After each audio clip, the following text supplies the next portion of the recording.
Bienvenidos amigos y amigas a Historia con el Móvil, yo soy Juan Jesús Pleguezolo y estoy aquí un día más en un episodio más para traerte un episodio de la historia que nos ayude a entender la realidad, que nos ayude a entender este complejo presente. De paso, deseo de corazón ofrecerte una agradable compañía. En el fondo eso es lo que quiero, hacer pasar un buen rato. Leche, que eso es importante, ¿verdad? Te recuerdo una cosa muy importante, tengo otros 550.000 proyectos relacionados con la educación, tengo también muchos podcasts y estoy hiperactivo en redes sociales. Podías seguirme, hombre, que no te cuesta nada, ¿vale? Te voy a dejar el enlace en las notas del programa. Bueno, seguimos comentando la Biblia, seguimos comentando el libro del Éxodo. Ya hemos comentado en episodios anteriores que el libro del Éxodo es un magnífico testimonio antropológico de la transición de un pueblo nómada en uno sedentario. Ya comentábamos en el episodio anterior cómo Dios le da a Moisés los 10 mandamientos y otro montón de normas más referentes a la convivencia. Normas que especifican cómo poseer el ganado, normas que especifican cómo cultivar la tierra, cómo tratar a un ladrón en estas circunstancias, cómo tratar a un ladrón en otras circunstancias, etcétera, etcétera. Normas que ayudan a la convivencia del pueblo y es que, como hemos dicho, es un pueblo en transición hacia el sedentarismo y hace falta unas leyes que estén claras y son esas las que Dios les da a Moisés, ¿vale? Y bueno, vamos a comentar los capítulos del 24 al 40 y me ha llamado la atención lo siguiente. Estamos en los capítulos finales del libro del Éxodo. Son capítulos muy difíciles de leer, son muy densos. ¿Por qué? Porque son demasiado descriptivos. Demasiado descriptivos, demasiado detalle. Me ha llamado la atención, digo, pero bueno, ¿qué sentido tiene hacer una redacción tan minuciosa? ¿Qué es lo que se pretende? ¿Por qué poner tanto detalle en esto? Tanto detalle que hasta cuesta leerlo, ¿vale? Miren, resulta que de los capítulos 24 al 31, como he dicho, pues son capítulos muy descriptivos. Y Dios le dice a Moisés en estos capítulos cómo tiene que ser el arca de la alianza, cómo tiene que ser la mesa de los panes, el candelabro de oro, cómo se tiene que hacer el tabernáculo, cómo se tiene que hacer el altar de bronce, las vestiduras de los sacerdotes, cómo tiene que ser el ritual de consagración de los sacerdotes, cómo tiene que ser el altar de incienso. Pero todo esto que estoy diciendo, o sea, acompañado de una descripción absolutamente donde están todos los detalles, todo.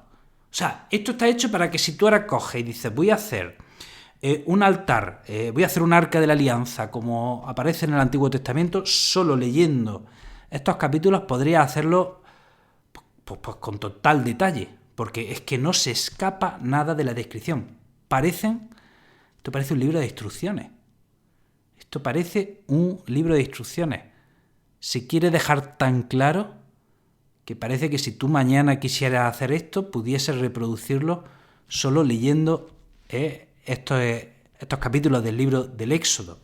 Luego, llegamos al capítulo 32 y aquí ocurre ese famoso episodio en el que, como Moisés tarda en bajar del monte, el pueblo se inventa un dios, crea un becerro de oro y empieza a adorar a ese becerro. Moisés se enfada y llega a romper las tablas de la ley que Dios le ha dado.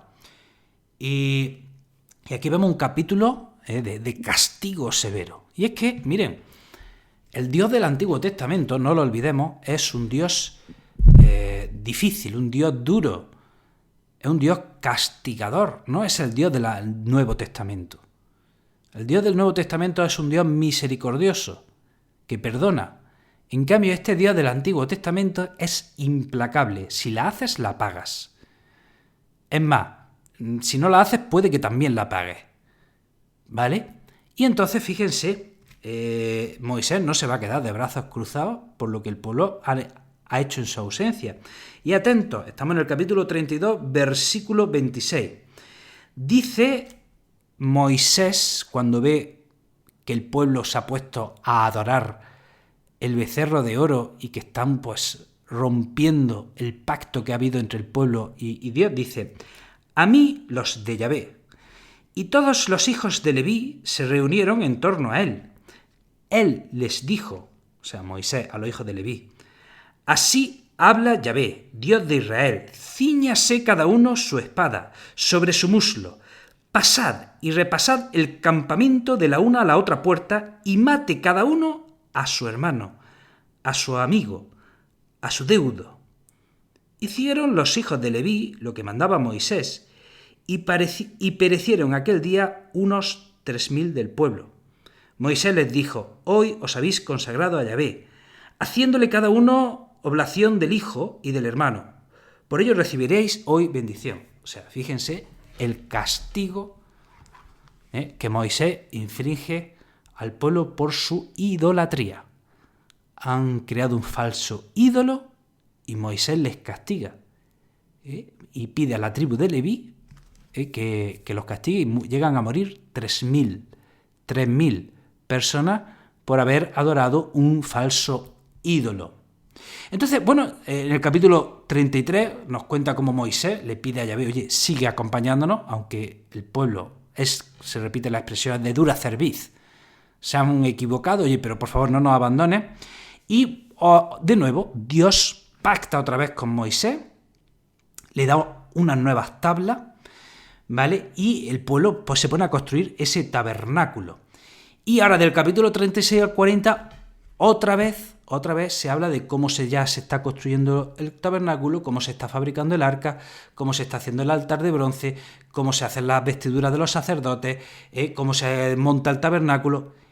Y otra vez del capítulo 36 al 40 son capítulos excesivamente descriptivos.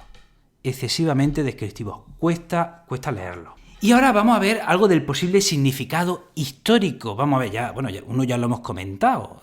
Esto hay una referencia a un pueblo nómada en transición hacia el sedentarismo, ¿vale? Esto ya lo hemos dicho.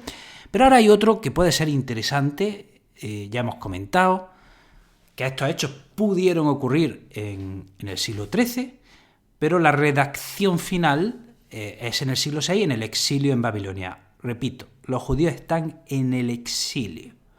Su templo ha sido destruido, ¿vale? Y se insiste demasiado en estos capítulos en cómo tiene que ser ese altar, cómo tiene que ser ese arca, todo, muy detallado, todo. Y probablemente lo que se quiere decir es que, bueno, Dios no solo está en el templo, sino que también puede estar en un altar que se puede llevar de un sitio a otro. Que Dios está donde esté el pueblo que le adora. Repito, o sea, en el exilio acaban de destruir el templo de Jerusalén, los judíos están en el exilio, no tienen su templo, y como los judíos de Babilonia recuerdan a los judíos que están vagando por el Sinaí y se construyen su altar y oye, y ahí tienen a su Dios. Entonces, a lo mejor, por eso la insistencia y la descripción donde no se pierde ni un solo detalle de cómo se tiene que construir el Arca de la Alianza. ¿Cómo se pudo redactar el libro del Éxodo? Vamos a ver. Probablemente, entre el siglo XIII y el siglo X, seguramente hubo una tradición oral donde este relato iba pasando de generación en generación de manera oral. Y posiblemente, entre el siglo IX y el siglo VIII a.C., quizá empezaron las primeras redacciones. Tenemos un reino judío en el norte de Israel y uno en el sur. Uno se llama Israel y otro se llamará Judá, ¿vale? Y esas primeras redacciones fueron seguramente narrativas. Y luego ya tenemos, en el exilio de Babilonia, los sacerdotes exiliados hacen la redacción final. Repito, seguramente el libro del Éxodo tuvo unas redacciones previas entre el 9 y el 8 a.C. y eran unas redacciones narrativas, pero en el exilio los sacerdotes exiliados ya hacen la redacción final e introducen ellos una serie de capítulos. Y adivinen adivinanzas, ¿qué capítulos pudieron introducir esos sacerdotes exiliados en Babilonia? Pues seguramente estos que yo estoy comentando.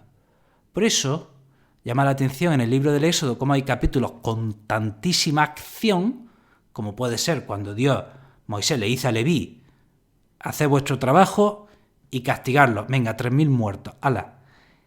Esos capítulos excesivamente, capítulos de acción. Y de repente, ¡pum!, unos capítulos que dicen, madre mía, es que no puedo leer esto.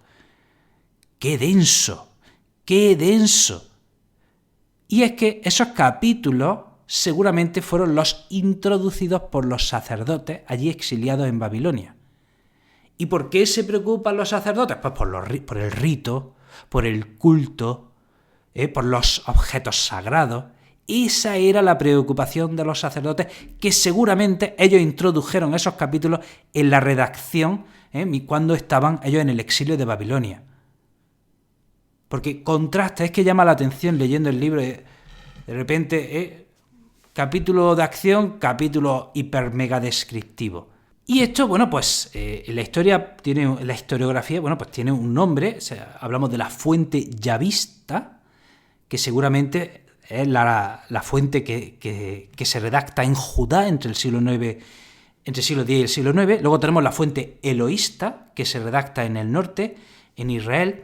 Y luego está la fuente sacerdotal, que seguramente es la que, como hemos dicho, se inserta en el exilio de Babilonia. Y para terminar, vamos a hablar de este capítulo de Leví, que me parece interesante. Pero, oye, ustedes que son ya estudiosos, venga, ya hemos hablado de Leví. Venga, ¿quién es Leví? ¿Quién es Leví? Cuéntenme, ¿quién es Leví? Bueno, pues Leví es uno de los 12 hijos de Jacob, ¿vale? Uno de los padres de las 12 tribus de Israel. Y ahora yo les pregunto, ¿qué papel tuvo Leví? ¿Cuándo ha aparecido Leví? Bueno, pues aparece Leví en el Génesis capítulo 34, cuando violan a la hija de Jacob, a Dina. Pues Leví y su hermano Simeón se encargan de vengar esa violación. Y ojo, Jacob ya había pactado con el padre del violador el matrimonio. Pero Leví y Simeón dicen, sí, pero luego vengan a Dina y acaban con todo el pueblo del violador. Luego Jacob se enfada por esto y lo reprende, porque le había desobedecido. Pero bueno, aquí vemos en este capítulo cómo Leví era un hombre de acción. Leví era un hombre de acción y no va a dejar que la afrenta y la injuria a su hermana quede sin castigo, incluso cuando su padre ya había pactado con el padre del violador. Ahora no recuerdo el nombre, ¿no? Y ahora aparece otra vez, bueno, en este caso no es Leví, obviamente, son sus descendientes, y sus descendientes se encargan ahora otra vez de impartir justicia. Otra vez son en este caso no Leví, sino sus descendientes, los que ponen orden, justicia, y dicen, oye, ¿qué carajo hacéis adorando a un ídolo? Y nada menos que matan a 3.000 personas.